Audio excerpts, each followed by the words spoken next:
Salut les amis tireurs, bienvenue chez Ballistic 05 pour une nouvelle vidéo.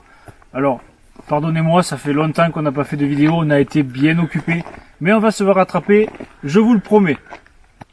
Alors il y a un engouement certain pour le tir longue distance, cette discipline éclate et le nombre de participants ne fait qu'augmenter. Le TLD, il y en a pour toutes les bourses, et vous avez été nombreux par message à me demander d'essayer de vous présenter des lunettes adaptées à un budget de débutant. C'est ce que je vais faire aujourd'hui avec une petite lunette qui nous a été prêtée par Chasseur et compagnie. Merci Stéphane. La Element Optique Helix. Place aux images. Alors ça fait un moment que j'ai cette Element Optique Helix en essai. Ce que je vous propose, d'abord, je vous présente extérieurement la lunette, de quoi elle est composée, quelles sont ses caractéristiques.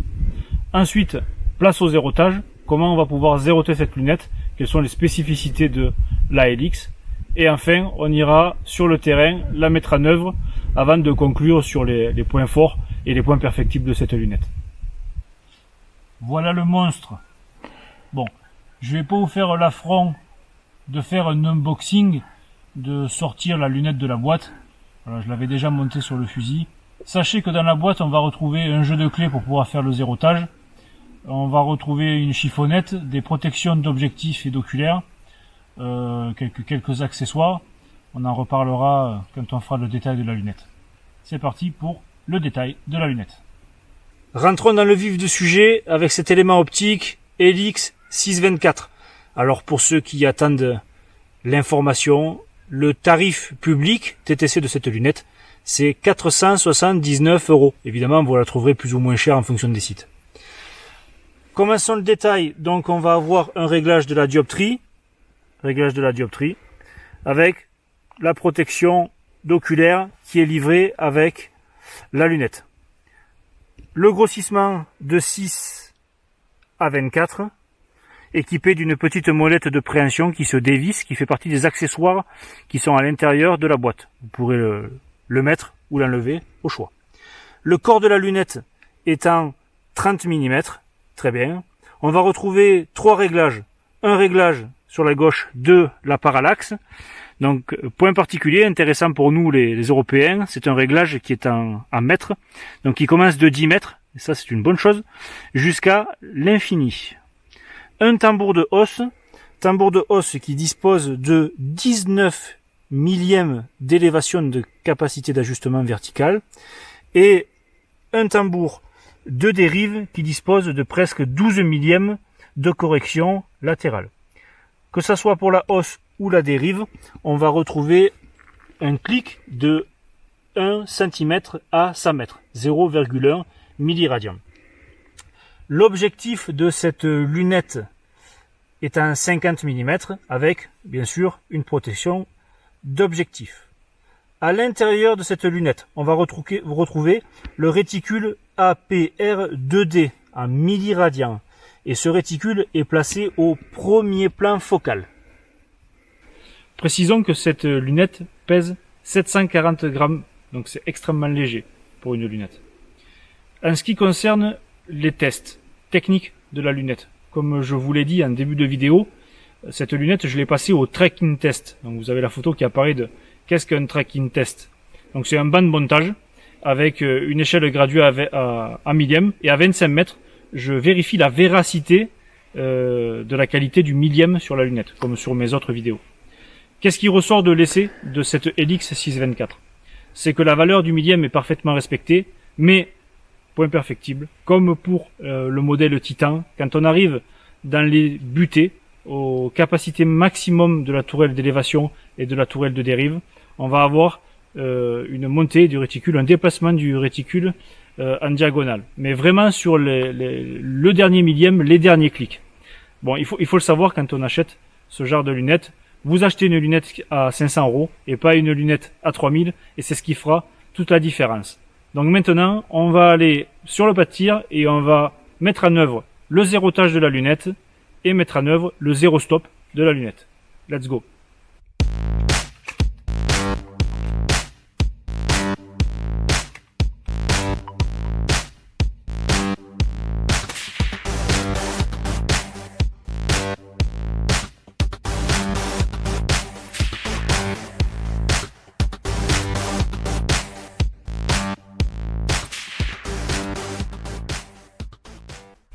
Ok, nous sommes point visé, point touché à 100 mètres. Dans quelques secondes, on va pouvoir procéder au zéro de l'arme et la mise en place du zéro stop. Avant, je voulais revenir quelques secondes sur le réticule APR-2D qui équipe cette lunette Helix 624. Elle est équipée d'un point central, c'est un point flottant, et c'est intéressant parce que ça permet de faire du travail de qualité à courte distance pour du groupement ou simplement faire un zéro vraiment très précis. Moi j'aime particulièrement les points flottants. Au-delà du point flottant, le réticule est un Christmas tree, un arbre de Noël, un réticule qui est quand même dédié à des tirs entre guillemets tactiques ou genre PRS, Practical Rifle Shooting, pour des tirs en situation qui imposent de faire des contre-visées rapides. Voilà. C'est parti, 0 tonnes cette lunette. Comme le reste de la gamme éléments optiques, il n'y a pas besoin d'outils pour zéroter le tambour. Vous aurez besoin d'une petite clé BTR pour faire le zéro stop. Donc, pour le tambour de hausse, il suffit de dévisser, attention de ne pas passer un clic quand vous le faites, dévisser la petite vis de capot de la tourelle, retirer le tambour, voilà, et vous avez accès maintenant au zéro stop. Le zéro stop, vous avez 3 petites vis de serrage et vous venez le mettre juste avant la zone de zéro pour que vous ayez un battement en dessous de votre zéro de quelques clics pour pas être embuté à zéro. Donc là je l'ai mis, il est vissé. Je vais maintenant remettre le tambour de hausse sur zéro, appuyer et venir simplement revisser ma protection de tourelle, et quand je vais visser, ça va faire descendre un petit peu le tambour. Voilà. Donc le zéro stop est en place, quelques clics avant d'être embuté. Si vous changez de munition, ça va vous permettre de pouvoir refaire un zéro sans dérégler votre zéro stop. Et ensuite, uniquement remettre à zéro le tambour de hausse et revisser le capuchon sans outil. Voilà pour le tambour de hausse. Tambour de dérive, très simple. Sans outil, je dévisse la protection du tambour. Je sors le tambour totalement. Je viens chercher la position 0. Je mets le 0 sur le 0 incrusté sur le corps de la lunette. Donc tout est à 0. Et je viens revisser ma protection de tambour. Attention de ne pas passer un clic comme pour le tambour de hausse. Vous voyez, quand vous vissez, ça va rentrer le tambour à l'intérieur. Évidemment, la dérive, elle n'est pas équipée d'un zéro stop, ça n'existe pas.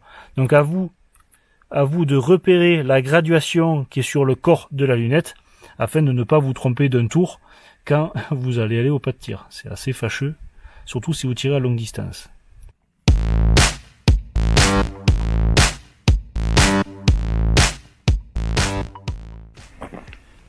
Bon, on va changer un petit peu de d'habitude. On vous fait toujours du TLD à partir de la plateforme. Là, on va faire évoluer nos pratiques. On est actuellement sur un parcours de chasse, d'entraînement que nous avons créé. Évidemment, on ne tire pas des animaux chez nous. C'est uniquement des plaques en métal qui représentent des mouflons, des sangliers. Donc, elles se trouvent entre 0 et 400 mètres. Mais avec vraiment de l'incidence, du tir fichant, du tir plongeant, des tirs un petit peu particuliers qui demandent des positions de tir adaptées. Et aujourd'hui pour cette vidéo, eh bien, on va utiliser le parcours de chasse pour vous présenter cette lunette.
j'ai mon petit pince-bête, comme je suis un peu un poisson rouge, je fais vite le tour du bocal. Donc, les points perfectibles de cette lunette, commençons par là. Premièrement, la dioptrie, qui est très molle, le réglage de la dioptrie, qui est ici, on la manipule trop facilement, c'est-à-dire que en bougeant la protection de l'oculaire, on a tendance à faire bouger la dioptrie et on voit que par-dessus l'oculaire, ça bouge très facilement. Il n'y a pas de contre-bague pour la resserrer, donc vous risquez de vous retrouver avec une dioptrie qui va bouger très rapidement sur votre lunette. La deuxième chose, la qualité en butée. Il apparaît que en butée, quand on est en butée basse avant d'avoir fait le zéro ou en butée haute, on a un petit peu de distorsion de l'image. C'est pas très beau sur la butée haute et la butée basse. Après, quand vous allez utiliser la plage d'élévation au centre, une fois que vous aurez fait votre zéro, vous serez plus embêté par ce problème. Enfin, du moins, il sera amoindri. Attention aussi, comme je l'ai dit tout à l'heure, quand on fait le passage au tracking test de cette lunette, sur les butées, et surtout sur la butée haute, quand on vient manœuvrer la tourelle de tambour de dérive, on va avoir le réticule qui va monter, qui ne va plus être dans l'axe, exactement comme sa grande sœur, la Titan. Donc c'est vraiment à prendre en considération. Enfin, cette lunette, comme je vous disais, elle fait 19 millièmes d'élévation, de capacité d'ajustement vertical, ce qui fait que si vous ne choisissez pas le bon montage penté avant d'acquérir la lunette, vous allez vous retrouver avec une plage d'élévation qui va être très réduite et vous n'allez pas pouvoir en profiter à très longue distance. Donc attention, ne prenez pas un rail Picatinny à 0 MOA ou un montage à 0 MOA avec cette lunette, sinon vous risquez de manquer de clics pour tirer au-delà de 800 voire 1000 mètres. Et c'est à peu près tout pour les points perfectibles. Je tiens quand même à préciser, donc moins de 500 €, quid des calibres Magnum. Là on l'utilise sur un 308, on pourrait l'utiliser sur un 6.5, sur une 22 long rifle, sur ce que vous voulez. Maintenant sur un 375 chez TAC, un 50, je pense pas que ça tienne vraiment dans le temps. En tout cas, voilà. Pour les points perfectibles, je pense qu'on a fait le tour. Passons maintenant aux points positifs. Et là, je sais que certains d'entre vous les attendent. Mais il y en a, je vous rassure, et il y en a beaucoup. Le premier point, j'y reviens, mais c'est 479 €. Et on l'a vu, on est capable de faire des tirs longue distance. Et j'en ai fait avant avec le test de cette lunette, sans la moindre difficulté. Donc évidemment, le premier avantage de cette lunette, c'est son tarif. Le deuxième, et pas des moindres, c'est que cette lunette est garantie à vie. Alors si vous faites l'essai sur un Magnum et qu'elle tient pas, elle est censée être garantie à vie. Le point positif, moi, que je remarque sur cette lunette, c'est la qualité de son réticule. C'est son point central, son point flottant qui permet de faire des tirs de groupement de bonne qualité, un point très fin. Donc ça, c'est vraiment un super truc. Et il faut quand même ajouter que pour une lunette à moins de 500 €, on a une qualité de luminosité à l'intérieur qui est assez bluffante. C'est très agréable de regarder dans cette lunette pour des tirs à 500, 600, 1000 mètres. Elle vous accompagnera de façon merveilleuse et il n'y aura pas le moindre problème. Pour l'instant, quand je mets la tourelle à 0, je clique pour afficher une distance, je reviens à 0, si je retire à 100 mètres, je suis point visé, point touché. Donc il y a un bon retour à 0. Et ça, c'est très important de le dire. Un très bon retour à 0, mais cependant, la lunette est neuve. Donc comment elle va vieillir, je peux pas vous le dire. Mais en tout cas, un très bon retour à 0, une très bonne qualité lumineuse, une lunette qui est facile à régler, équipée d'un 0 stop, 6-24, un bon réticule. Ma foi, si vous débutez le TLD, que vous avez un budget un petit peu serré, pour un premier achat, pour une première lunette, vous pouvez y aller les yeux fermés. Et n'oubliez pas, c'est garanti à vie. Pour moi, c'est pas un gage d'exception, le fait que ce soit garanti à vie, mais pour certains d'entre vous, je sais que c'est très important. Donc, vous pouvez y aller. Franchement, cette lunette, elle me plaît bien. Voilà. Gardez à l'esprit, c'est 500 €.